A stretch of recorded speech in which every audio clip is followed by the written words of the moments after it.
মালিক আল্লাহ, সেটা কি অন্য কেউ দেওয়ার ক্ষমতা রাখে? রাখে না।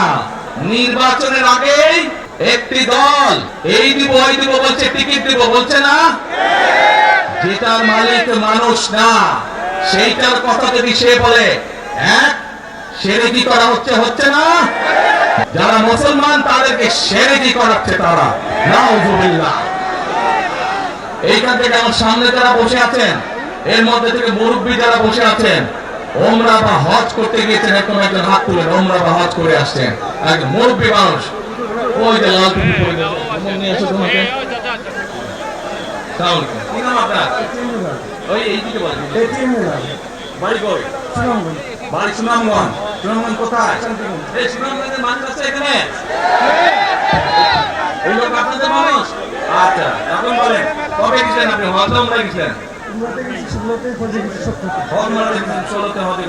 এখন আমাকে বলেন, আপনি তো উমরা হজ করে আসছেন, মাইকের সামনে দাঁড়ান।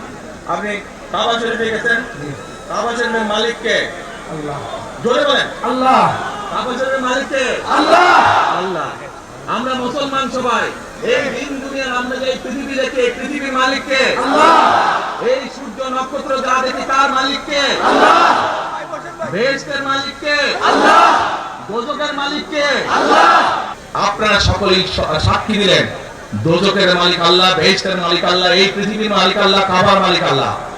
আরে ভাই, যেটার মালিক আল্লাহ, সেটা কি অন্য কেউ দেওয়ার ক্ষমতা রাখে? রাখে না। তাহলে কি দাঁড়ালো? নির্বাচনের আগেই একটি দল এই দিব ওই দিব বলছে, টিকিট দিব বলছে না?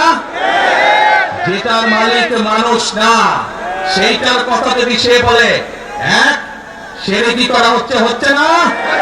যার মালিক আল্লাহ, যার অধিকার শুধু আল্লাহর একমাত্র, সবকিছুর অধিকার উপরে আল্লাহর অধিকার। কাজেই আগেই তো আপনাদেরকে ঠকাচ্ছে, নির্বাচনের পরে তাহলে কেমন ঠকাবে আপনাদেরকে বোঝে নেবা। শুধু ঠকাচ্ছেই না মানুষকে, যারা মুসলমান তাদেরকে শিরকি করাচ্ছে তারা, নাউযুবিল্লাহ।